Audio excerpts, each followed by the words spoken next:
Thomas the Tank Engine wouldn't stop being a nuisance.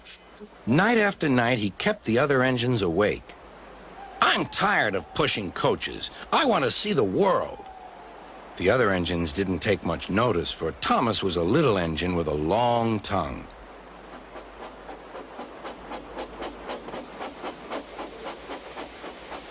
But one night, Edward came to the shed. He was a kind little engine and felt sorry for Thomas. "I've got some freight cars to take home tomorrow. If you take them instead of me, I'll push coaches in the yard." "Thank you," said Thomas. "That will be nice." Next morning, Edward and Thomas asked their drivers, and when they said yes, Thomas ran off happily to find freight cars.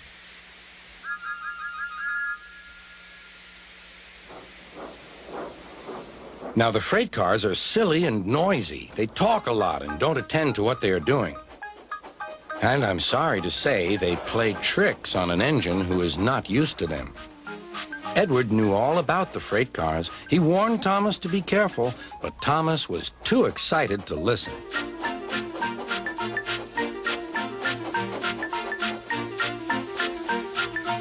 The shunter fastened the coupling, and when the signal dropped, Thomas was ready. The conductor blew his whistle. "Beep, beep," answered Thomas and started off. But the freight cars weren't ready.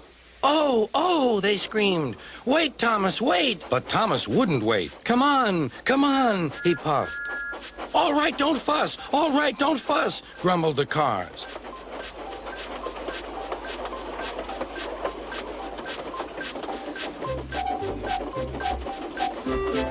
Thomas began going faster and faster. "Whoosh!" he whistled as he rushed through Henry's tunnel.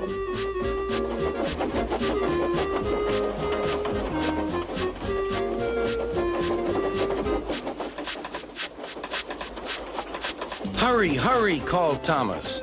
He was feeling very proud of himself. But the cars grew crosser and crosser.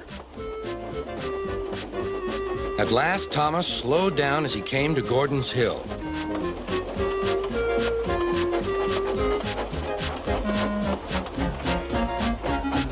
Look out for the train.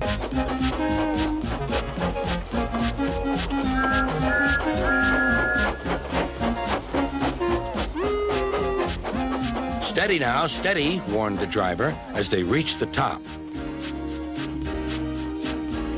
He began to put on the brakes. We're stopping," called Thomas.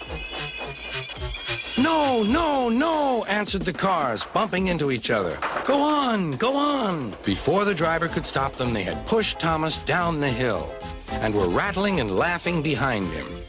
Poor Thomas tried hard to stop them from making him go too fast. Stop pushing, he hissed. But the cars took no notice. Go on, they giggled in their silly way. "There's the station. Oh dear, what shall I do?" cried Thomas. They rattled straight through and swerved into the goods yard. Thomas shut his eyes. "I must stop." When he opened his eyes, he saw he had stopped just in front of the buffers. There, watching him, was Sir Topham Hatt. "What are you doing here, Thomas?" he asked. "I've brought Edward's freight cars," Thomas answered. "Why did you come so fast?" "I didn't mean to. I was pushed," said Thomas. "You've got a lot to learn about freight cars, Thomas. After pushing them about here for a few weeks, you'll know almost as much about them as Edward. Then you'll be a really useful engine."